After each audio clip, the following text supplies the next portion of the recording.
अस्सलामुअलैकुम स्टूडेंट्स, कैसे हैं आप सब लोग। आई होप कि आप लोग सब ठीक होंगे। My name is Kamran Shah and you guys are watching our YouTube channel AK education.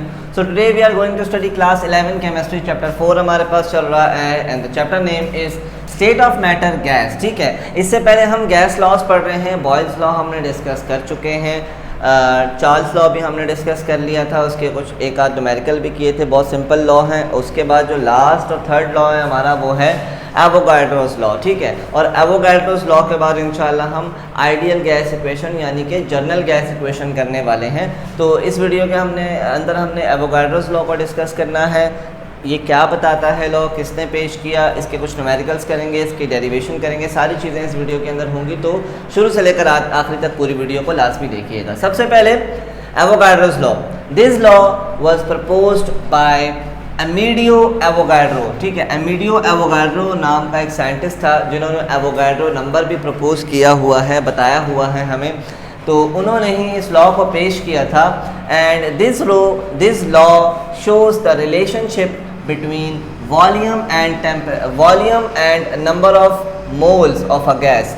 किसी भी गैस का वॉल्यूम, और ये लॉ हमें क्या शो करता है, किसी भी गैस का वॉल्यूम और नंबर ऑफ मोल्स के रिलेशनशिप को आपस में हमारे पास ये शो कर रहा होता है। ठीक है, and according to this law, इस लॉ के मुताबिक वॉल्यूम ऑफ अ गैस, किसी भी गैस का volume is directly proportional to the number of moles if keeping temperature and pressure constant. यानी कि किसी भी गैस का अगर टेम्परेचर और प्रेशर कांस्टेंट कर दिया जाए, यानी उनको बढ़ाया या कम ना किया जाए, तो उसका जो वॉल्यूम है वो डायरेक्टली प्रोपोर्शनल होगा किसके, नंबर ऑफ मोल्स के।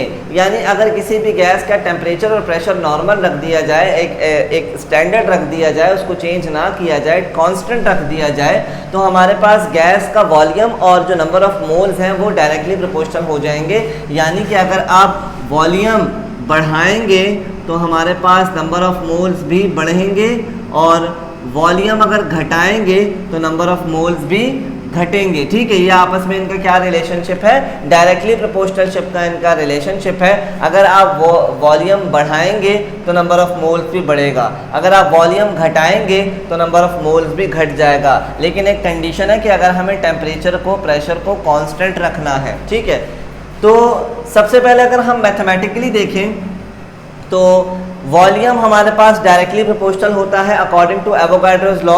Volume is directly proportional to number of moles. And ये साइन हमें पसंद नहीं है, इस साइन को हम हटाते हैं, प्रोपोर्शनैलिटी के साइन को। यहाँ पर हम इक्वल टू लगाएंगे और यहाँ पर हम एक कांस्टेंट इस्तेमाल करेंगे and here K is the constant of proportionality. K का इस्तेमाल हम करेंगे और N हो जाएगा हमारे पास। ठीक है, V is equals to KN। अब हमने क्या करना है, K को अलग छोड़ना है, तो ये N यहाँ मल्टीप्लाई हो रहा है, नीचे जाकर डिवाइड हो जाएगा। तो हमारे पास इक्वेशन कुछ इस तरीके से बन के आएगी कि K is equals to V upon N बन जाएगा।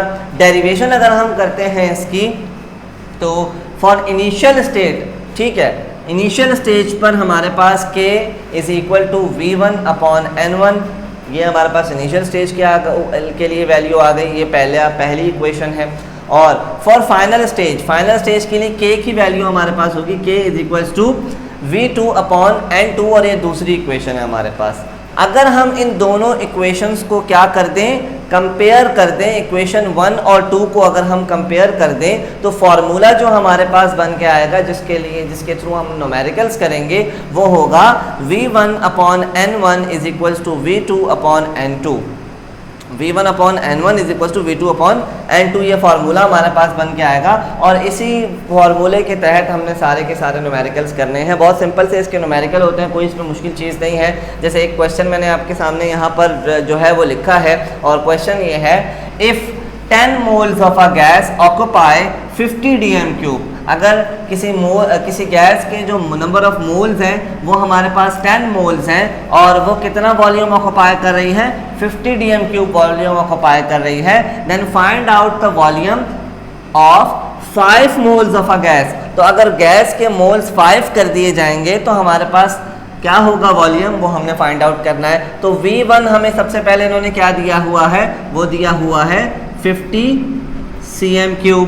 ठीक है, और नंबर ऑफ मोल्स हमें पहले कितने दिए हुए हैं, 10 मोल्स स्मॉल n से इसको रिप्रेजेंट किया जाता है। V2 हमने मालूम करना है और N2 हमें क्या दिया हुआ है, 5 नंबर ऑफ मोल्स इन्होंने हमें गिवन किए हुए हैं, ठीक है। तो अब हम इसको यहाँ पर सॉल्व करेंगे।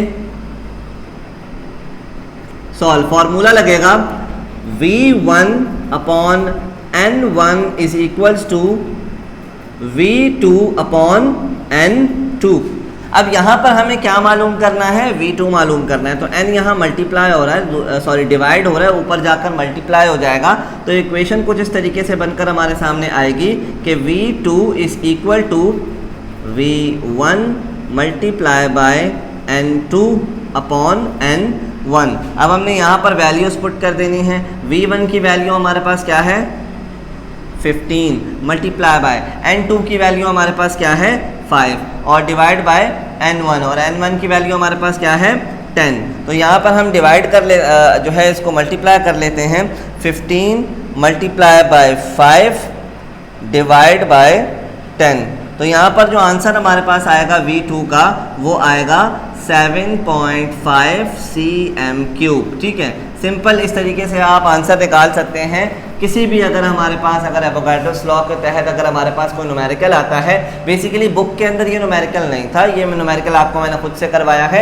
हमारी बुक के अंदर बॉयल्स लॉ, चार्ल्स लॉ और एवोगाड्रोस लॉ के कोई न्यूमेरिकल गिवन नहीं है। इन तीनों लॉ को कंबाइन करके जो इक्वेशन बनाई जाती है, आइडियल गैस इक्वेशन, उसके न्यूमेरिकल हमारी बुक के अंदर गिवन है। तो वो हम इंशाल्लाह जो है नेक्स्ट वीडियो के अंदर करेंगे। आई होप कि ये टॉपिक आपको अच्छे तरीके से समझ आ गया होगा, इसके न्यूमेरिकल भी अच्छे तरीके से समझ आ गए होंगे। MCQs पॉइंट ऑफ व्यू से शॉर्ट क्वेश्चन में आपसे ये पूछा जा सकता है। अगर इसमें कोई क्यूरी है, कोई क्वेश्चन है, तो लाजमी हमसे कमेंट सेक्शन के अपने अंदर पूछिएगा। तब तक के लिए अपना बहुत सारा ख्याल रखिएगा। अल्लाह हाफिज़।